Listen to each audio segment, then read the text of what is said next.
Então, eu agradeço a presença de todo mundo. Quem ainda não me conhece, eu sou a Sandra, eu faço parte da equipe pedagógica da Inclusiva, e a nossa proposta aqui hoje é trabalhar com o modelo de relatório pedagógico para encaminhamento clínico.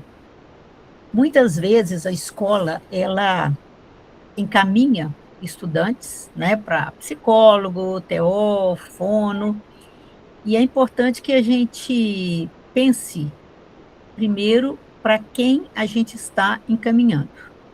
Quais as informações são necessárias especificamente para esse profissional.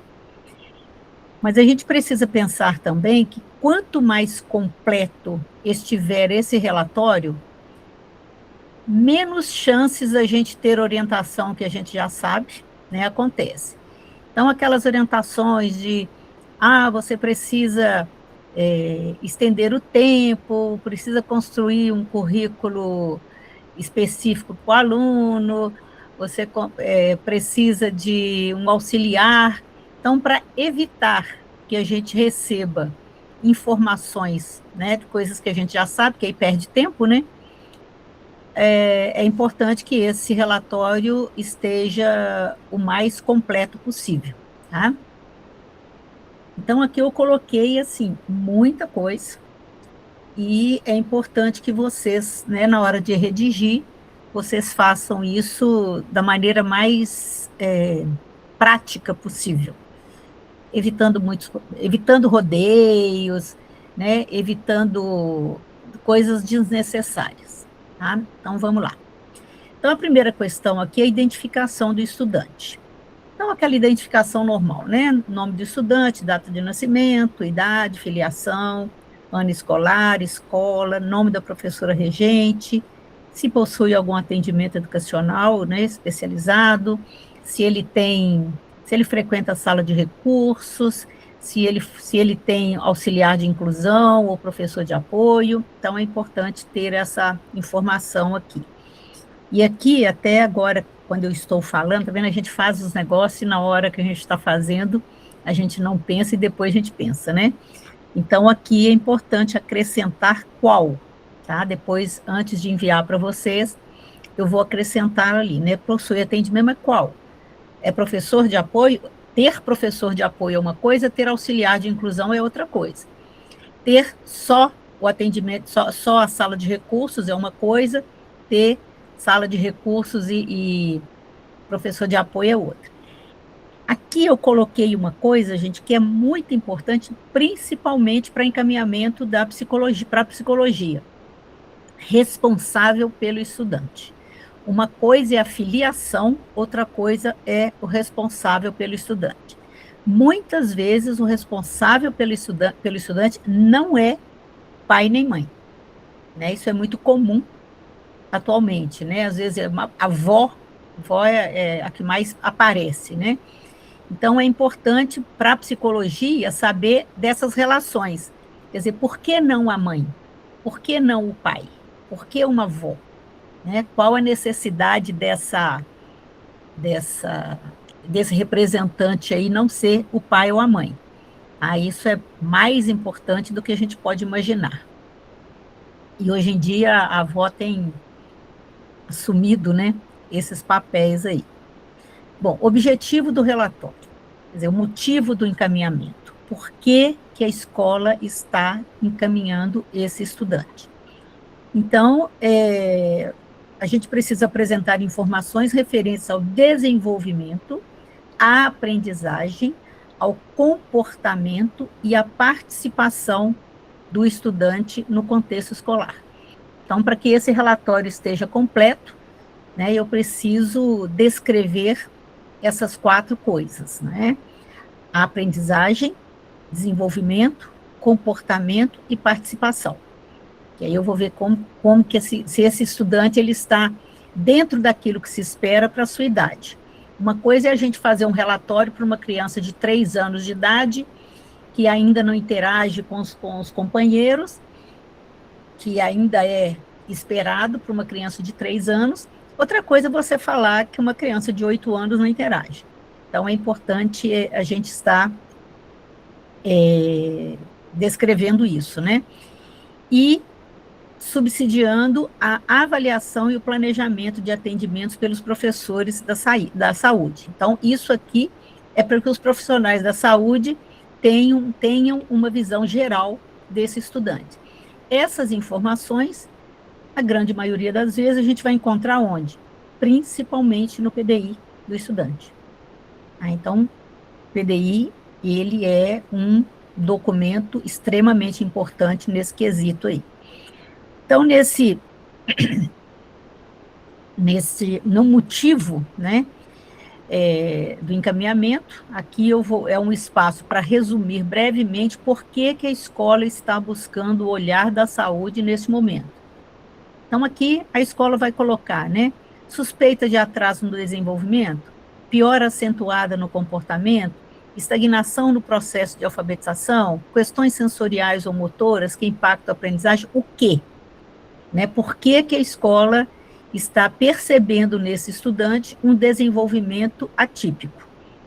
Eu sempre afirmo que o professor ele tem condições de perceber dentro de uma sala de aula com 25, 30 estudantes, aquele que não está correspondendo ao esperado. Então, a gente sabe que na psicologia do desenvolvimento, a gente tem aquele desenvolvimento esperado, né? A gente não usa a palavra normal, mas aquilo que se espera, né? O que se espera de uma criança de 4 anos, o que se espera de uma criança de 8, de um adolescente de 12, de um adolescente de 16. Então, existe dentro do processo de desenvolvimento, que a gente considera até os 18 anos, marcas de comportamentos que são esperados pelo desenvolvimento biopsicossocial. Então, aqui é importante dar um resumão, né, bem prático aqui, por quê? O que esse menino, o que está acontecendo com esse menino na sala de aula ou na escola, para que a escola esteja pedindo esse encaminhamento. Isso aqui, gente, principalmente pelo seguinte, atualmente até que não tem acontecido muito mais, não, mas até pouco tempo atrás, qualquer coisa que o menino fazia já encaminhava. Então, assim, é importante pensar aqui que antes desse encaminhamento, o que a escola já fez? O que a escola tentou descobrir, né, o que está acontecendo com esse estudante? Porque muitas vezes aconteceu alguma coisa para o comportamento desse estudante mudar. E às vezes eu brinco, eu falo assim, morreu o cachorro. Né? Nossa, morreu o cachorro? Morreu o cachorro. Para ele isso era importante. Então, às vezes as crianças têm uma mudança de comportamento bastante acentuada por um motivo que às vezes o adulto não percebe como sendo um motivo relevante. Bom, então a primeira questão aqui, né, que nós vamos relatar o histórico escolar, a permanência e as mudanças que aconteceram, né? Tempo de permanência na escola. Tem quanto tempo que esse estudante frequenta essa escola? Histórico de mudanças de escola. Ele já frequentou outras escolas? Como foi, né, esse percurso? Esse dado tem que estar lá no PDI. Vocês não precisam, se o PDI estiver bem feito, vocês nem precisam chamar a mãe de novo para perguntar isso. Então, muitas vezes assim, por que mudou de escola? Tem alguns motivos, né? Por exemplo, a gente mudou de escola porque a gente mudou de endereço. Ok. A gente mudou de escola porque eu não gostava da diretora, porque eu briguei com a professora. Então, aí isso é um dado importante. Uma coisa é mudar porque não mudou de endereço, outra coisa é mudar por causa de briga, né? Já tive muitos casos de mães relatarem de desavenças com os profissionais da escola e aí vai mudando o menino de instituição.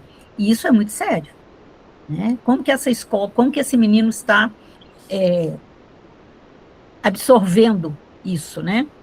Então, aqui a gente começa, isso aqui principalmente na psicologia, né? Quando a gente está encaminhando para o psicólogo. Frequência escolar. Esse menino é frequente? Isso também impacta no desenvolvimento e na aprendizagem. A gente sabe que o Bolsa Família, ele obriga, né, a frequência escolar. Tem muitas mães que levam o menino na escola todo dia por causa do Bolsa Família, e não por causa da aprendizagem. Então, isso aqui também é um dado importante, né? Já tive relatos de mães de falar que porque o conselho tutelar obrigou. Então, essa mãe que leva o menino para a escola por causa de conselho tutelar ou por causa de Bolsa Família é um dado importante, porque a questão da aprendizagem aí fica em segundo plano, né? Então, tudo isso impacta no desenvolvimento do estudante. Tá? Quando a gente fala que a gente precisa olhar o menino numa situação biopsicossocial, ver esse menino por inteiro, e para a gente poder saber o que realmente está acontecendo. E se já houve repetência, né? Já houve retenção, se ele já foi retido, no caso de estudantes de quarto, quinto ano, ou até no Fundamental 2, se já houve alguma retenção e o que aconteceu, né? Como é que foi essa retenção? Aqui a gente também vai relatar os acompanhamentos já realizados pela escola, aquilo que eu comentei ontem, né? A escola já fez alguma coisa? O que a escola já fez para melhorar o desenvolvimento, né, e o desempenho escolar desse estudante? Atendimento educacional, né? O que foi feito pela escola para encaminhar, por exemplo, para um atendimento educacional especializado ou para algum projeto que a escola tenha de alfabetização, né, que é bastante comum, algumas escolas ter um projeto de alfabetização paralelo à escolaridade para todos aqueles estudantes que apresentam dificuldades. Então, a escola já fez isso, né? E aí, algumas informações que são relevantes, né, pela família. O que a família está relatando a respeito disso? E essas informações, elas são importantes, gente, porque nessa faixa etária de crianças até o final do Fundamental 1, são crianças que têm inteligência pré-operatória ou operatória concreta. Então, eles não conseguem absorver uma série de situações que acontecem dentro de casa, né? Então, por exemplo, uma briga entre pai e mãe, a criança muitas vezes cria uma angústia, né? E se separar? Com quem que eu vou ficar? Eu vou ficar com meu pai? Eu vou ficar com a minha mãe? Como é que vai ser se eu ficar só com meu pai? Como é que vai ser se eu ficar com a minha mãe? Então, é importante ter informações da família, porque isso também impacta no desenvolvimento. E aí a psicologia pode atuar de maneira eficaz. Com relação ao desenvolvimento geral e funcional, né? Linguagem e comunicação. Como que esse estudante se comunica? Se comunica através da fala, ele se comunica através de gesto, ele comunica apontando, ou ele não se comunica. Às vezes o profissional da escola precisa meio que adivinhar o que ele quer. Isso é muito comum em crianças com autismo do nível de suporte 3. Normalmente são crianças não oralizadas e não conseguem se comunicar de maneira eficaz. Então, é aquela criança que briga, que joga as coisas, que bate no auxiliar de inclusão, que bate no professor. É uma forma de comunicar, só que é uma forma não funcional. Então, é importante a gente falar isso, né? Eu estou com uma aluna da PUC, que ela fala, não, o estudante que eu acompanho, ele é autista de nível 3 de suporte, então ele só produz grunhidos, tá? Mas esses grunhidos, eles têm uma comunicação funcional, né? Então, assim, você consegue perceber se ele está te comunicando que ele está com fome, que ele quer ir no banheiro, o que ele está pretendendo aí. Então, às vezes a criança não usa a fala, mas ela usa outras formas de comunicação. Então, isso aqui para fonoaudióloga e para para TO é importante, né? Então, se ele tem a fala fluida, né? Criança oralizada, se ele se comunica com frases curtas, com palavras isoladas, né? Aquele muito próprio das crianças pequenininhas, né? Quero, não, dá, né? São o que a gente chama de palavra-frase, né? Que é uma palavra que vai representar uma frase. Ao invés dele falar, eu quero água, ele fala água, né? Ao invés dele falar, eu quero brincar com esse brinquedo, ele vai dizer brinquedo. Então, essas palavras, frases também, isso na fonoaudiologia é importante, na psicologia também, porque isso é muito próprio da criança lá, quando começa a aprender a falar, né? Lá com 1 aninho, 2 aninhos. Se tem comunicação não verbal, se comunica com gestos ou com ecolalia, que é aquela repetição. Né? Você fala com o menino assim, o que você quer? Aí ele fala, o que você quer? Então, ele apenas repete o que ele ouviu. Então, isso é muito comum em autistas, né? Se ele consegue expressar desejos, necessidades e sentimentos. Então, isso aqui é importante a gente relatar, porque às vezes a criança, ela expressa esses desejos, necessidades através de agressões. Então, às vezes as pessoas falam, o autista é agressivo. Não, ele não é agressivo. Ele se comunica de uma maneira não usual, porque ele não consegue se comunicar através da fala. Então, essa agressividade é uma forma de comunicação. Então, vocês podem relatar, né? Não, ele se comunica batendo na atendente, batendo nos colegas, quando ele está insatisfeito com alguma coisa. Ele se comunica gritando quando ele está feliz, né? Quando acontece uma coisa que ele gosta, então ele grita. Não são comportamentos esperados, mas são comportamentos usuais, né? Motricidade ampla e fina. Isso aqui, fisioterapia, terapia ocupacional, vai ter uma importância muito grande, né? Apresenta dificuldades na coordenação motora ampla, né? Correr, pular, equilíbrio.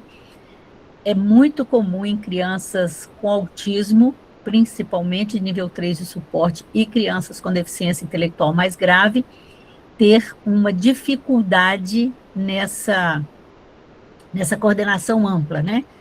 A gente costuma brincar falando que os autistas, eles costumam ser muito desengonçados, eles correm muito desengonçados, parecendo aqueles bonecos de posto, né?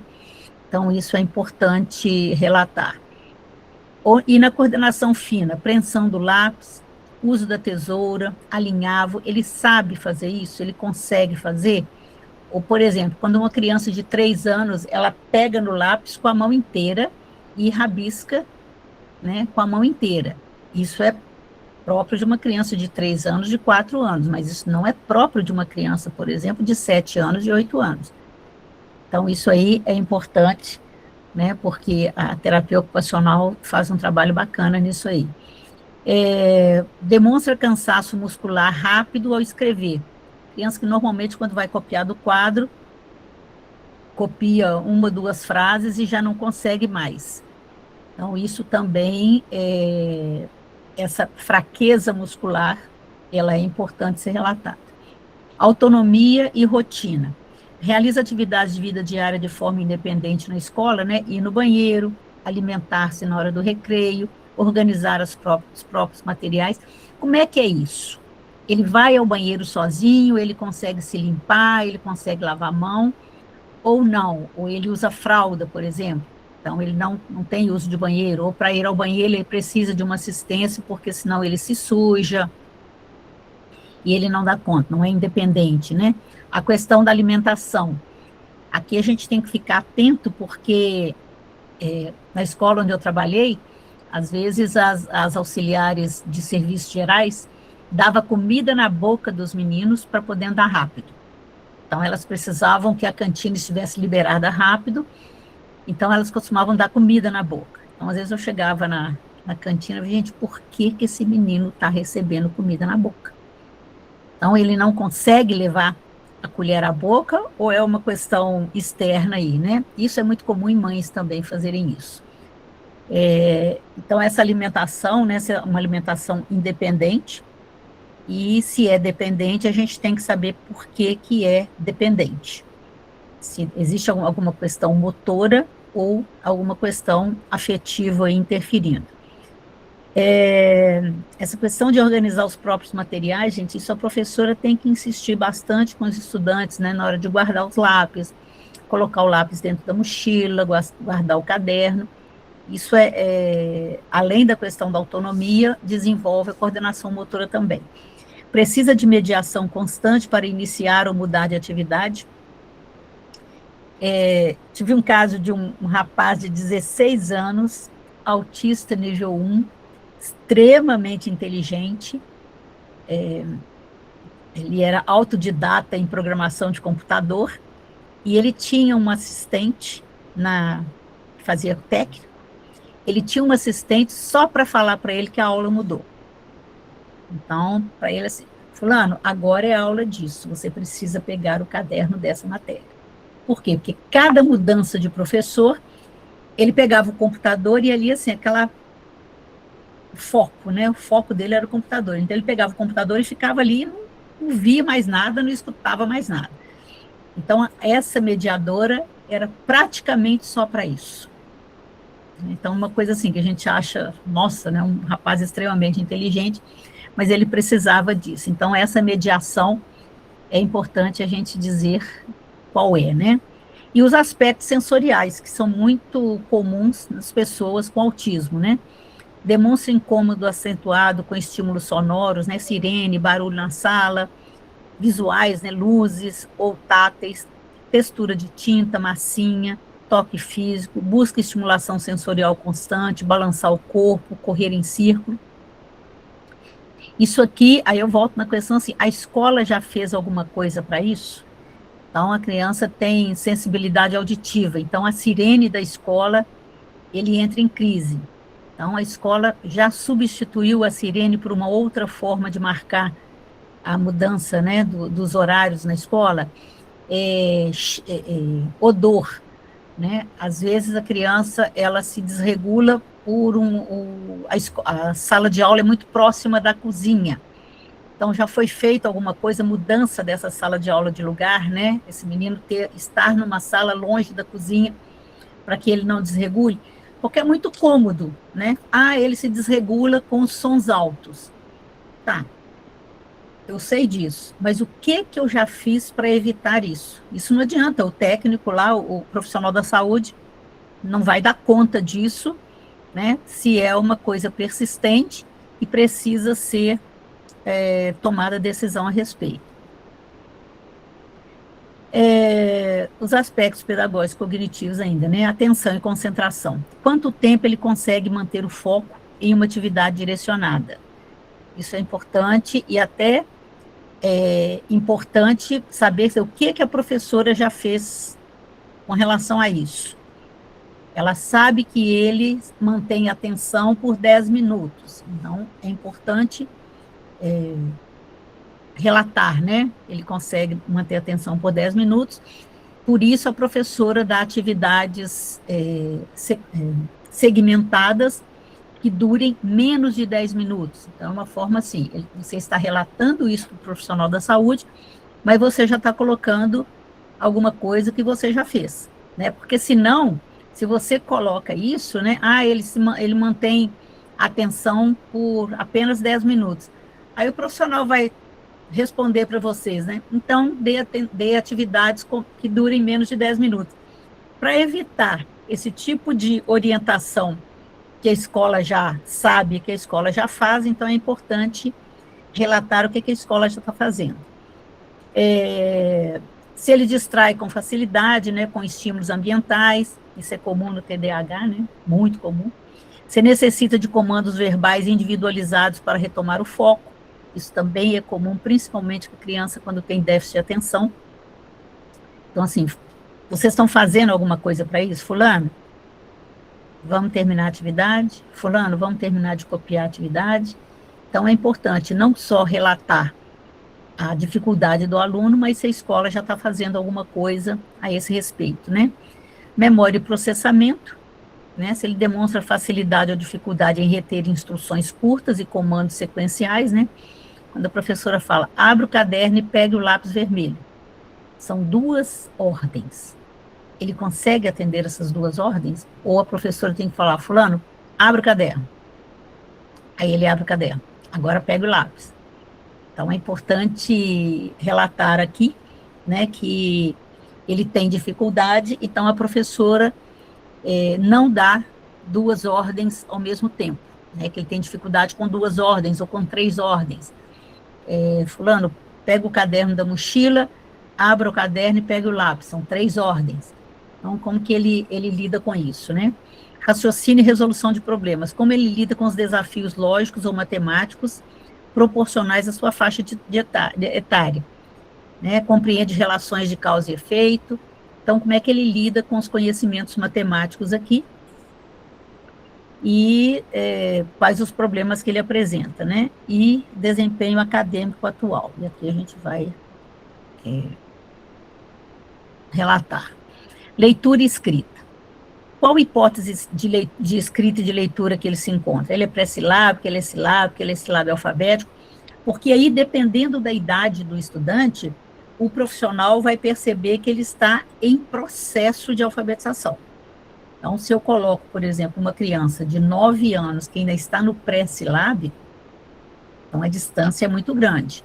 Mas se ele já está lá, pelo menos no silábico alfabético, então ele ainda está em processo de alfabetização.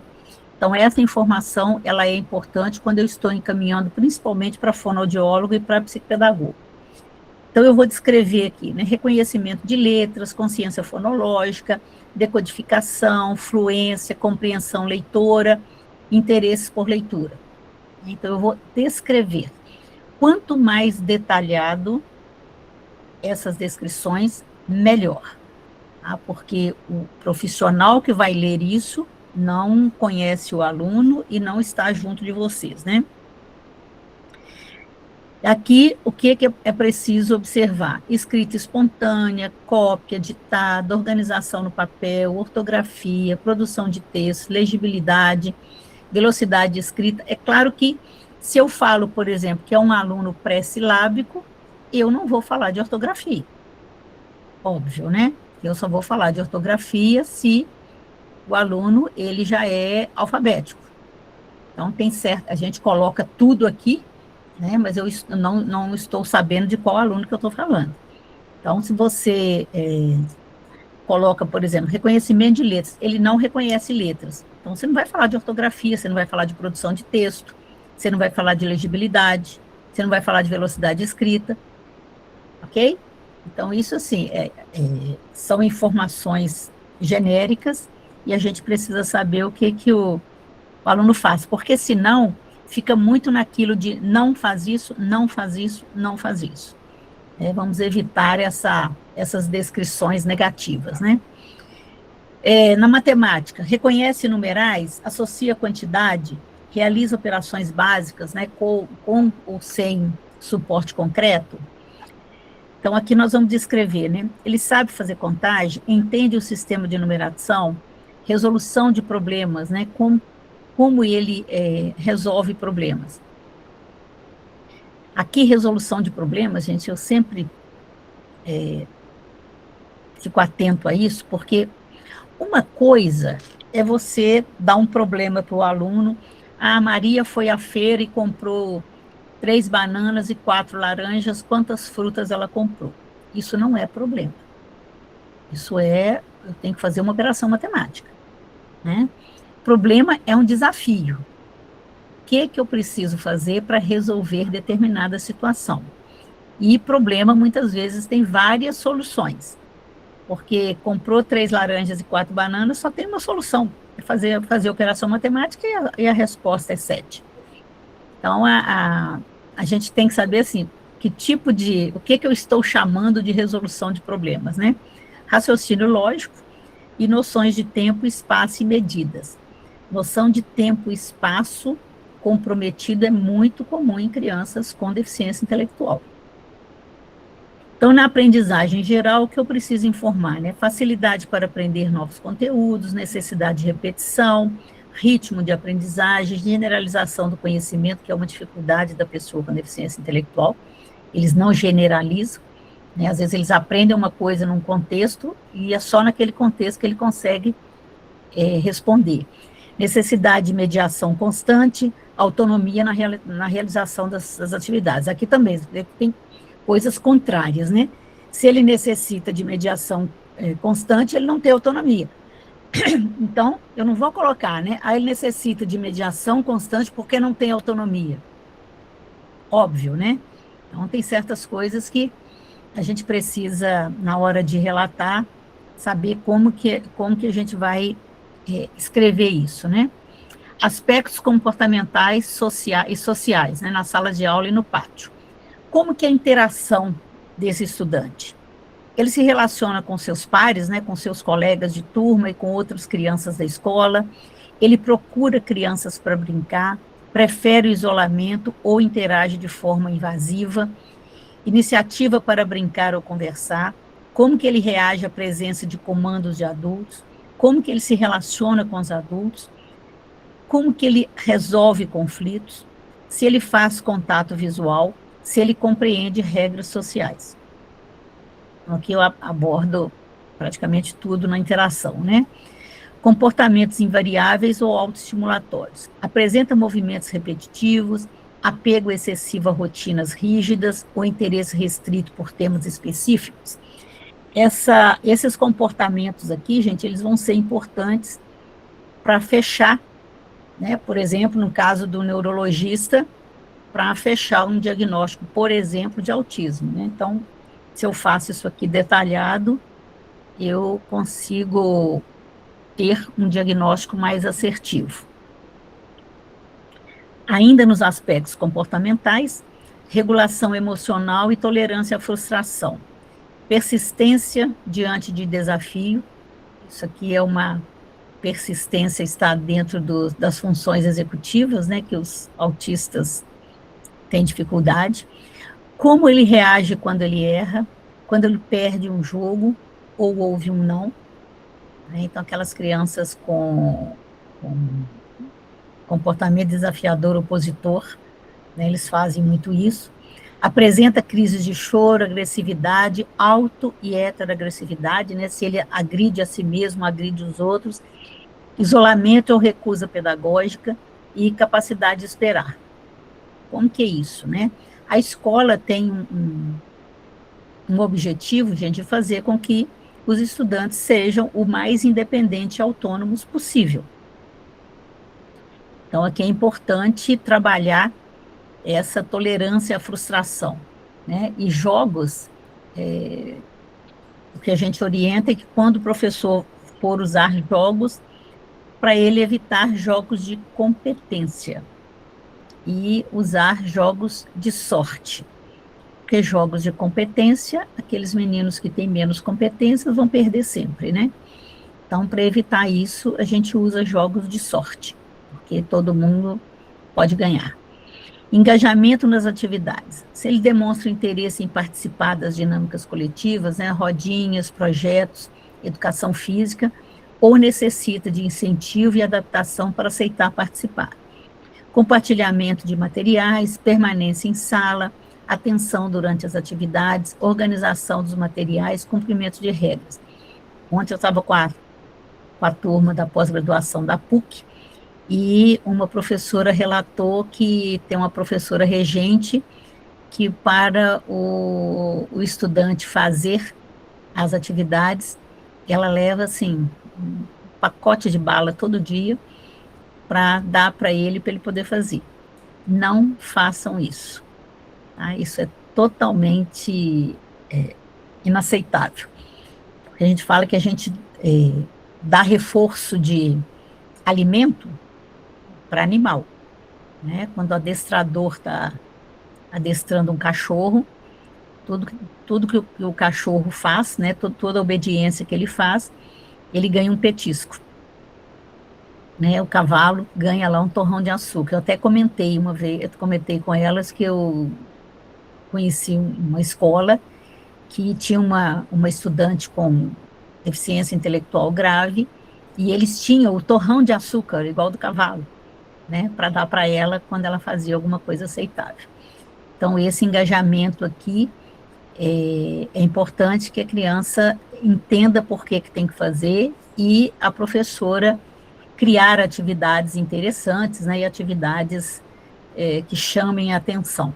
E o reforço, sempre o reforço social, né? Ah, muito bem, nossa, que legal, você conseguiu. Você lembra que você não conseguia fazer isso? Pois é, agora você já consegue e tal. Então, não, vamos lá, você consegue. Não, você já fez 5, só faltam 2. Então, vamos lá, a gente está acabando. Então, esses reforçadores sociais, eles são muito mais eficazes do que o reforçador físico, né? Alimentar. Aqui é importante descrever objetivamente impulsividade, agitação, hiperatividade e a sensibilidade, né, a sons, luzes, cheiros, texturas ou contato físico quando observados. Já foi falado lá atrás. Então, sempre, gente, é importante registrar exemplos concretos, porque às vezes, quando você fala assim, ele não demonstra interesse em participar das dinâmicas coletivas, a menos que na rodinha seja uma rodinha de jogos, seja uma rodinha de livros. Então, é importante dar exemplos concretos, porque isso para o profissional da saúde vai ser mais importante para ele poder tomar decisões ou até fechar um diagnóstico, tá? E evitar o não. Tá? Quando eu estou falando de pessoas com dificuldade, gente, não faz isso, não faz isso, não faz isso. Apresenta dificuldade para isso. Não apresenta dificuldade, quer dizer que pode deixar de apresentar. Quando eu falo não faz isso, não consegue, não dá conta, eu estou menosprezando a capacidade do estudante. Com relação à autonomia, o que é que a gente precisa observar, né? Organização e início, né? Organização dos materiais. Ele organiza os próprios materiais ou é necessário, por exemplo, que a professora marque na carteira, né? A gente sempre orienta algumas professoras a fazerem isso, às vezes até com fita crepe, né? Um retângulo lá para ele saber onde põe o caderno, um retângulo pequenininho para ele saber onde põe o estojo. Então, ele consegue organizar os materiais com estímulo. Né? Com estímulo, que tipo de estímulo? Com marcadores na carteira, com marcadores na sala de aula. Início das atividades sem ajuda. Ele consegue começar sem alguém falar com ele, fulano, agora é hora de copiar no quadro, fulano, agora é hora de fazer atividade. Então, ele consegue fazer isso ou ele precisa da atividade, né? Eu não sei se eu contei, foi para vocês, eu tive uma aluna que ela era professora de apoio de uma criança de 6 anos, no primeiro ano, e ela falava que, para ele começar a fazer as atividades, ela falava que era uma brincadeira. A brincadeira agora é copiar do quadro. Aí ele copiava. A brincadeira agora é fazer a atividade da matemática. Aí ele fazia. Então, assim, ele era muito pequenininho ainda, né? Então, isso não pode acontecer com uma criança de 10, 11 anos.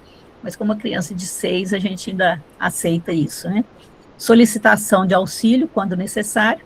Ele solicita esse auxílio ou ele reage agressivamente à frustração, né? Cuidados pessoais, na alimentação, na higiene, na locomoção. Ele faz isso sozinho ou ele precisa de ajuda? Né? Ele ainda não tem autonomia para isso. Uso dos espaços, né, da escola. Como que ele usa esses espaços? De maneira autônoma? Ele vai para o recreio sozinho? Ele vai para o banheiro sozinho? Ele vai para a cantina sozinho? Ou ele precisa de alguém, porque senão ele se perde? Nós tivemos um aluno autista lá na escola, ele tinha minha altura, né? E ele ia para a oficina e não sabia voltar para a sala. Aí ele parava numa parede, olhando para a parede, ficava parado. E na turma dele tinha um menininho muito pequenininho, ele tinha problema de crescimento, né? Então ele tinha metade dele. E era muito legal, porque esse pequenininho ia lá e pegava ele pela mão e levava para a sala, né? Então era uma uma imagem muito legal da gente ver, a gente olha bem, né? O colega, que tem uma dificuldade grande também, consegue perceber a dificuldade dele de voltar para casa e pegava na mão dele e levava.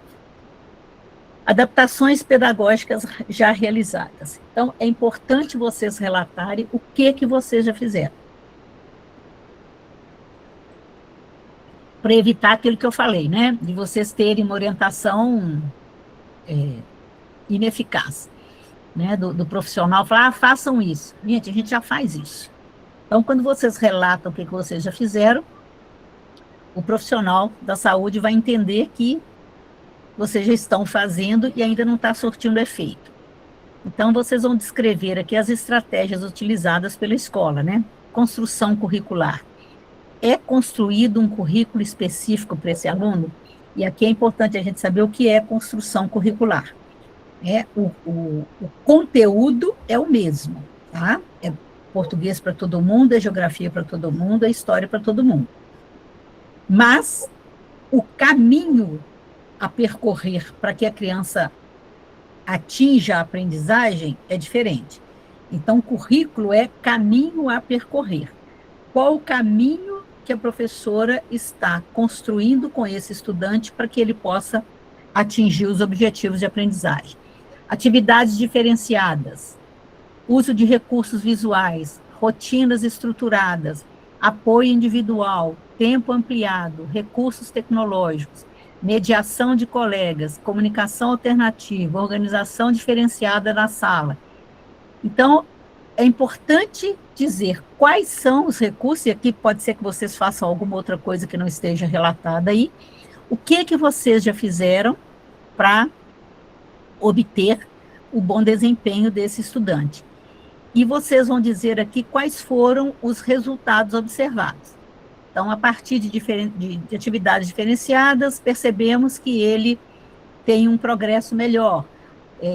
Com o uso de recursos visuais, ele consegue se estruturar melhor, ele consegue interagir com as atividades da sala, né? Então, é importante informar os resultados, muito mais do que só citar.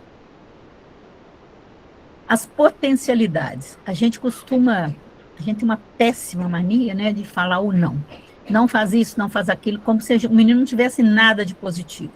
Então, é fundamental relatar as potencialidades, mesmo que seja uma potencialidade muito elementar, tá? Então, os pontos fortes do estudante.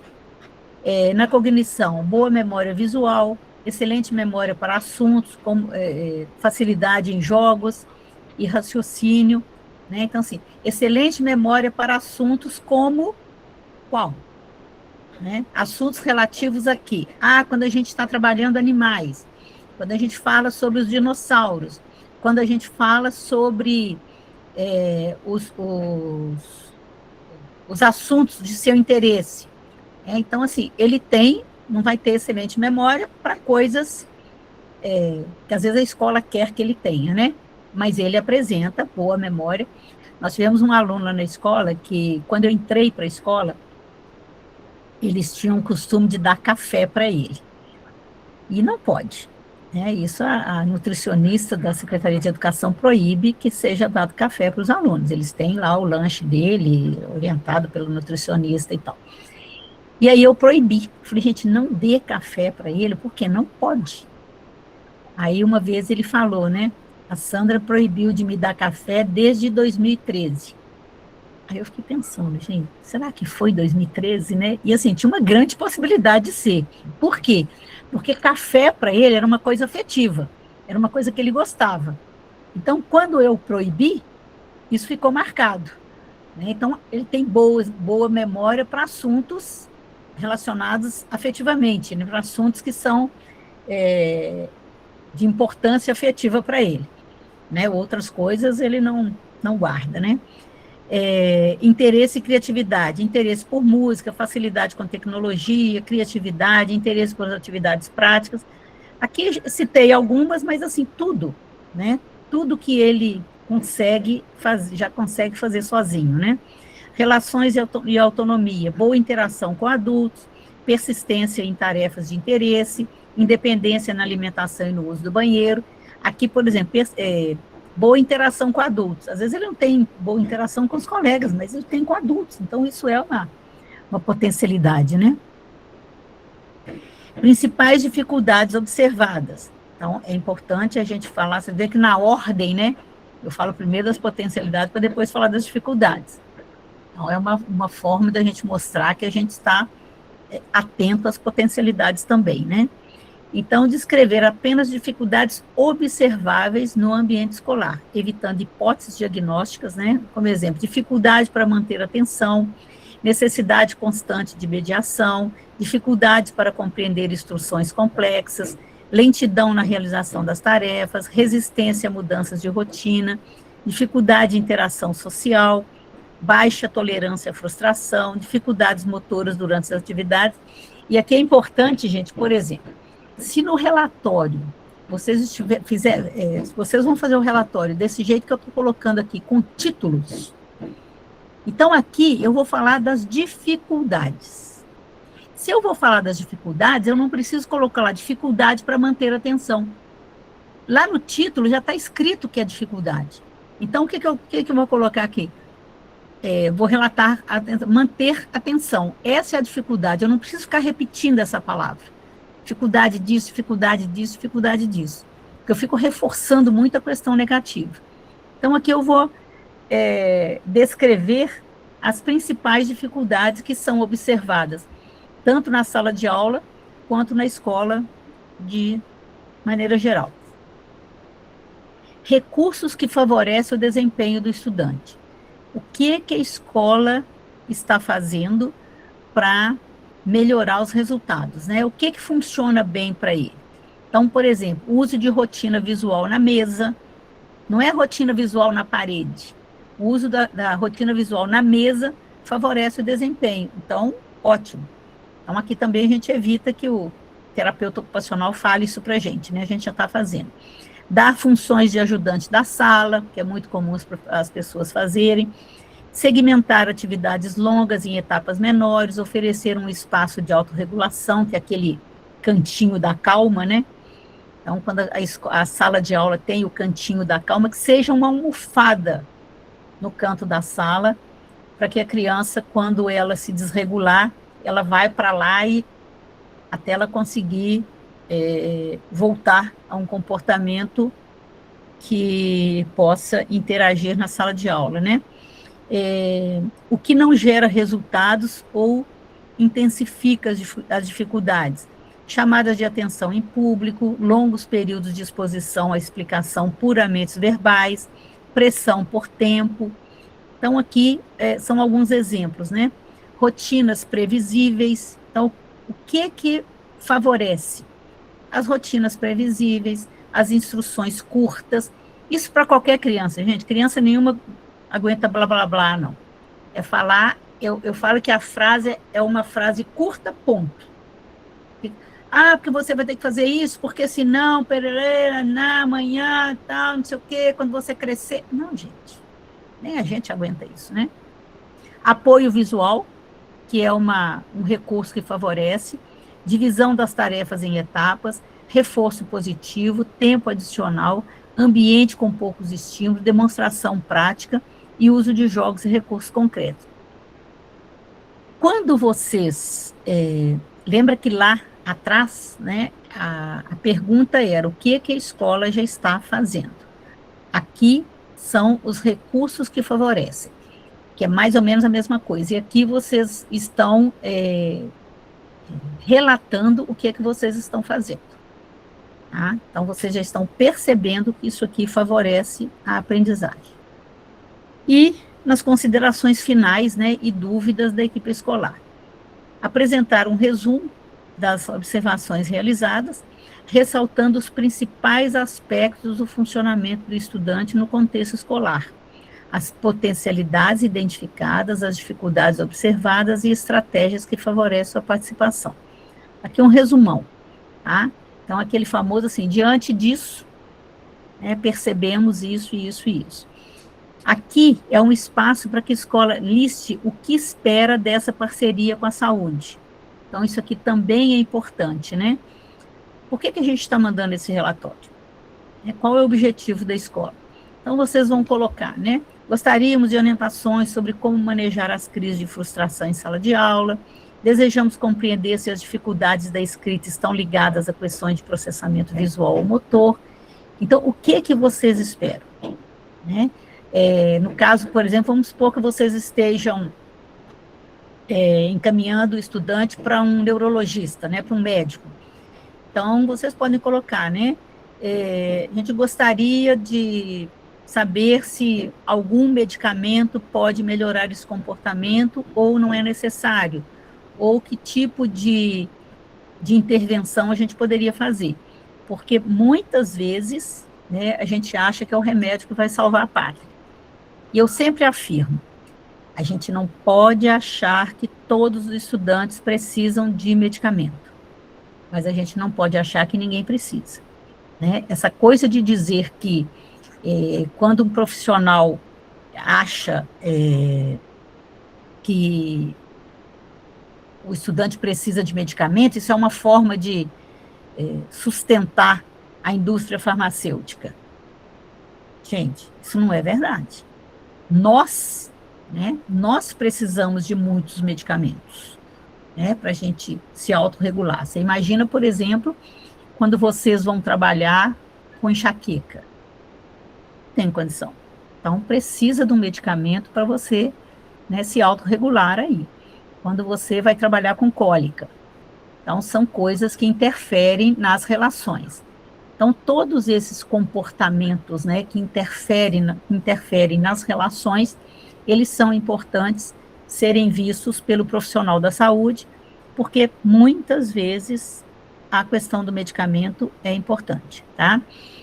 Eu sempre cito, quando eu comecei a minha caminhada profissional, né, início da década de 80, porque eu formei em 1980, a gente encaminhava o estudante para o neurologista, aí eles voltavam tomando Gardenal. Então, na época era Gardenal, agora já tem coisas mais modernas, né? Então, eu falei assim, por que o médico deu Gardenal? Né? Gardenal é um anticonvulsivante, principalmente, mas por que ele deu? E quando eu trabalhava nessa época, eu comecei a trabalhar, eu morei numa cidade do interior, e então todo mundo conhecia todo mundo, né? Então, às vezes, o neurologista da cidade, ele me ligava para perguntar se ele podia dar um medicamento para um estudante que eu encaminhei para ele. Aí eu falei, se for necessário, você dá, mas... Né? Ele falou, porque eu sei que você é contra medicamento. Não, eu não sou contra medicamento. Eu sou contra essa quantidade de medicamento que faz com que os meninos virem um zumbi na escola, né? Então, muitas vezes o medicamento ele é importante para que o estudante possa interagir no ambiente, né? Ele está tão perdido dentro das suas dificuldades que ele não consegue interagir, né? Então, é importante a gente descrever aqui por que a gente está encaminhando. Então, esse relatório vai descrever observações pedagógicas e comportamentais, né, realizadas no ambiente escolar, não constituindo diagnóstico clínico. Gente, escola não faz diagnóstico clínico, nem suspeita. Suspeitamos de autismo, suspeitamos de TDAH, suspeitamos de deficiência intelectual. Isso não é papel da escola. Quem suspeita é o profissional da saúde. Né? O profissional da saúde tem uma questão de suspeita diagnóstica, porque às vezes não deu para fechar o diagnóstico, então muitas vezes o profissional da saúde, quando faz a devolutiva para a gente, ele coloca lá, né, suspeita diagnóstica. Quando ele faz isso é porque ainda não fechou, porque às vezes tem coisas ali que estão meio no limbo, né? Estão ali meio na interseção das coisas. Então, a escola não tem que falar de diagnóstico clínico, e nem de suspeita, né? Porque houve uma época, ainda a gente encontra isso raramente, acho que raramente, mas assim, o menino é agitado, ele tem TDAH, o menino não gosta de brincar com os outros, ele é autista, o menino não aprende, ele tem deficiência intelectual. Gente, não é assim, né? A coisa não é causa e efeito assim. Então, aqui no final, né, as assinaturas de quem participou desse relatório. Aqui eu coloquei professor regente, professor do AEE, coordenação pedagógica, direção, mas, né, não é necessário ter todo mundo. Quem é que fez o relatório? Às vezes é só o professor regente e a coordenação pedagógica. Então é importante essa assinatura e a data, né, quando foi feito esse relatório. E aqui, para finalizar, né, coloco uma dica aqui. Ao preencher, os professores devem evitar adjetivos vagos, como o aluno é muito agitado, ou o aluno é preguiçoso. O ideal é descrever o comportamento de forma factual. O estudante levanta-se da carteira cerca de 5 a 6 vezes a cada período de 50 minutos, especialmente durante a tarefa de cópia da lousa. Então, ele não faz isso em outra atividade. Na hora da cópia da lousa, ele levanta de 5 a 6 vezes num espaço de tempo, né? Então, esse tipo de relato, ele vai favorecer, né, o psicólogo, para TO, fonoaudiólogo, dados reais para o diagnóstico e intervenção. Então, a gente... ele não faz isso porque ele é preguiçoso. Ele não faz isso porque ele não tem atenção. Não, vamos evitar, né, dar nomes inadequados ao comportamento do estudante. Obrigada. Então, com isso, eu encerro a minha exposição. Alguém gostaria de fazer alguma pergunta, alguma colocação, alguma discordância? Eu falo que vocês não precisam concordar com o que eu falo. Minha filha.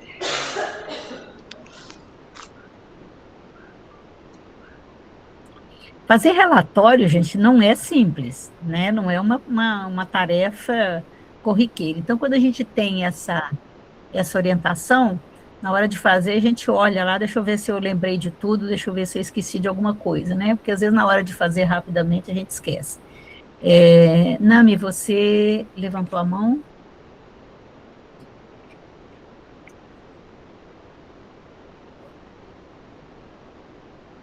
Aliás, não é nem Nami, não, gente. Agora que eu estou percebendo o seguinte, aqui, essa plataforma, ela, quando não tem o nome da pessoa, ela coloca um name aqui, né? Porque no meu também está isso. Quem levantou a mão aí, que eu não sei quem é a pessoa, pode fazer a pergunta.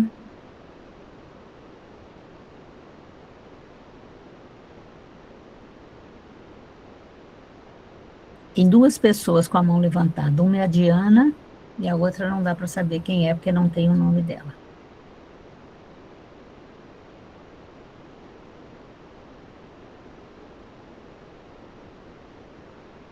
Ok, obrigada pelos parabéns.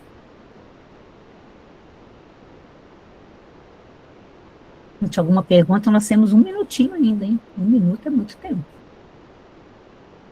Ficou claro, gente? A gente vai mandar isso para vocês, né? Lógico, não adianta ficar falando aqui e vocês se perderem, né? Então, normalmente, a Nivânia manda essas questões. Se não mandar, vocês cobrem. Sandra, gostaria de te agradecer. Vai somar, né, nos nossos encaminhamentos, nos nossos relatórios. E te dizer que, e para quem, né, esteve presente, a importância desses relatórios, né? Inclusive, a Secretaria de Educação, ela está, né, respondendo um processo por uma falta de descritores, né, que dê peso ao que a escola fez para este aluno. Uhum. O quanto é importante a gente ser mais minucioso. Hoje o aluno está até na rede estadual, já está nos anos finais, mas devido às questões do aluno, então o Ministério quer saber o que foi feito até então. E aí sobrou para os anos iniciais, né? Então é importante, com certeza, Sim. tá? Te agradecer. Se ele não sair. Obrigada. Sandra, eu é que estava de coisa, hoje eu estou no notebook, não apareceu meu nome aí, né? Agora apareceu. Ótimo. Nossa, eu gosto da sua fala, você é muito pontual, muito objetiva, muito clara, Obrigada. né? Eu acho que a gente precisa ser também claro nos relatórios, né? E Uhum, foi excelente, muito bom. Nossa, adorei. que bom. Contribuindo sempre, muito, tá? Muito obrigada. Obrigada a vocês pela audiência, pela participação. E é uma coisa que eu sempre falo ao final das apresentações, né? A gente está sempre à disposição. Qualquer coisa, né? Então, às vezes, se você falou isso assim, assim, eu já não lembro mais e tal, o que que foi, então, requisitem, né, a gente mais. Eu acho que eu tentei colocar bem detalhado, Uhum. né, mas às vezes pode ter ficado alguma dúvida. Então, estou à disposição, muito obrigada e até a próxima.